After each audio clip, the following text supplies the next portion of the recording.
ways to answer the question depending on who's asking. An answer that I give to some people, which is true, is that when I was 15 or so, my father and I were having one of those father-son conversations in the kitchen as he was making dinner. My father was the chef of the family. And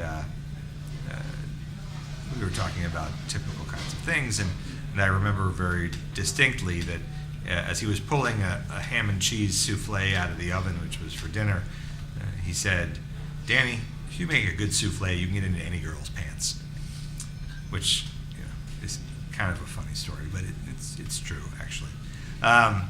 So when I was in college, I did a summer abroad in Italy, and I took a cooking class in Florence to meet women. And it worked because I was the only guy in the class, and I really enjoyed the cooking part too. And so when I got back to college, I took over, started cooking for myself in our house kitchen, and I wound up cooking for girlfriends, cooking for the guys, and I wound up as a chef at a couple sororities in my senior year. And then after college, I moved to Italy, and I worked there for 2 years before coming to San Francisco and starting at the bottom and going to culinary school and working my way up the ladder. I've had this ongoing love affair with Sicilian food, and even though this isn't a Sicilian restaurant, it's summertime. And even in northern Italy, they eat Sicilian, they eat southern Italian food in the summer because that's all the tomato dishes, the eggplant dishes, the zucchini dishes, the seafood. These are all more southern Italian dishes. And so most of my summer menu is southern Italian. Likewise, my winter menu is northern Italian, all the stews and braises and all the foods of winter, which are much more northern. Anyway, we do Sicilian food here. Seafood dishes, vegetable dishes, everything pretty much is southern Italian. Now, Sicily also has a personal place in my heart because my wife and I eloped there. We got married there about 8 years ago, just the two of us in a castle in the middle of Orange Grove with a view of the sea, and just the local police chief, the mayor, and probably the local mafia boss. So I have an ongoing passion with my wife and Sicilian food. So anyway, and my general manager, my partner, is also Sicilian. It's just southern Italian food is more direct, more vibrant, more lusty, more sunny than northern Italian food. And part of it is the matanza. Matanza is a big tuna hunt that's been going on for thousands of years. It dates from when the Arabs had control of Sicily, and it hasn't changed really at all in all this time. And all the fishermen go out in these boats, and they know where the tuna is going to go, the bluefin tuna, and they encircle them, and with harpoons they hunt the tuna. That way everybody gets fish for weeks. They bring the fish back and they dry some of it. They make botarga, which we use, cured tuna roe. They cure it, they can it, they pickle it, they do all the things you do to tuna, and that's kind of what we're doing here. So we're using local albacore, which is local sustainable fresh fish and good, and we're doing the same sort of thing with our local albacore. All very Sicilian preparations. We're using the belly loins for one thing, the back loins for other thing, all the guts and the offal for other things still, for two particular presentations. One of them very classic Mediterranean, where you fry the fish and then marinate it in sweet and sour onions. Another dish where we serve the best part, the toro. We serve that raw with caponata, eggplant relish, sweet and sour eggplant relish. We have another dish where we grill the back loins with salsa verde and herb sauce and summer squash and fried capers and Castelvolturno olives. And then we have a couscous dish, which is very classic from Trapani, where they braise all the innards and the scraps from the various parts of the tuna with tomato sauce and onions and mint and garlic, and then serve that with the saffron-infused couscous and toasted almonds and the botarga, the cured tuna roe, on top. And so you have the whole tuna in one meal. Well, actually, I worked here as a cook first in 94, 95, when Craig Stoll was the chef. He went on to open Delfina, and I moved on to become a chef elsewhere. And I came back as the chef in 99, October of 99, and I became a minority partner in 02 or 03, and gradually bought out a little more of the restaurant for the next several years, finishing 5 years ago buying 100% of the stock. Um, and so I kind of progressed from being the chef to the partner to owner at that point. And then I started remodeling it and making it my own.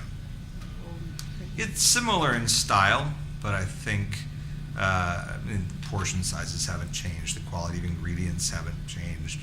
I think I've gone a little more local and sustainable.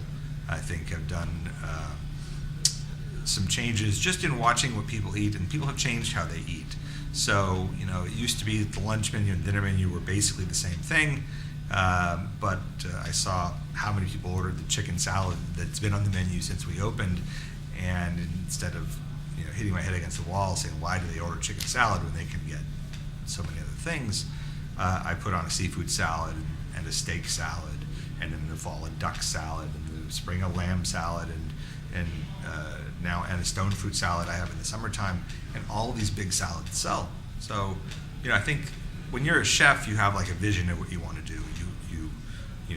You're hired for that vision, and you're there to solve problems and make sure that your people are happy and the numbers are in line. And when you're the chef and the owner, you kind of have two dueling ways you have to be creative. You have to adhere to your vision, but you also want to please your customer. And that's not necessarily the case with a chef who doesn't own the place. Of course, everyone wants everyone else to love their food, but as an owner, you start thinking about how can I get my vision across in a way that everybody seems to want, rather than having like the typical chef experience where your favorite dish is the one that doesn't sell at all. So, the albacore menu is a perfect example. It totally fits with everything we do. It's a prefix menu for $39 of 3 courses of seafood. It's a deal, but it's doable because we're using the whole fish, like a Sicilian fisherman would have 1,000 years ago. The big salad section, the same sort of thing. The prefix menu at dinner, same thing. And so we're still using milk-fed veal and prime beef and local fish, but we're doing it in slightly different ways. The food is still clean, it's still simple, it's still high level, and the portions are still such that you never leave hungry.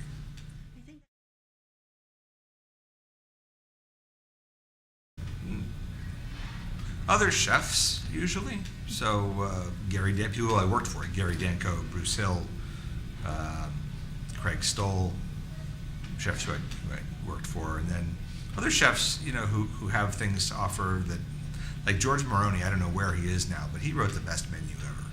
And, Gerald Irigoyen, I think, is a great chef and who does really soulful, tasty food.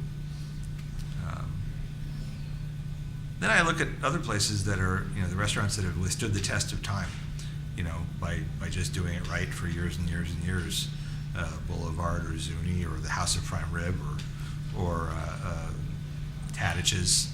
And these are places that don't change, don't go out of style, and I'm trying to food-wise kind of walk the tightrope between kind of the old school Italian restaurant that everybody kind of likes, with veal piccata and spaghetti meatballs, but I'm doing it the artisanal regional route, because I'm making my own spaghetti and my own veal meatballs and all that kind of stuff. So I'm trying to offer the foodie experience to the foodies, but not go, alienate the more traditional diner. We're in the financial district. A lot of our guests are not from San Francisco. They're from the suburbs and maybe have more conservative tastes, and that's fine with me. But I think you can make really high-end spaghetti and meatballs, or our pasta with crab, which is our best-selling dish. But you can also sell the black spaghetti with lobster and peppers, which is unique and different, but really not strange. And that's one of the tricks. You have to tightropes you have to walk as a chef is introducing new things in a way that they're approachable for people.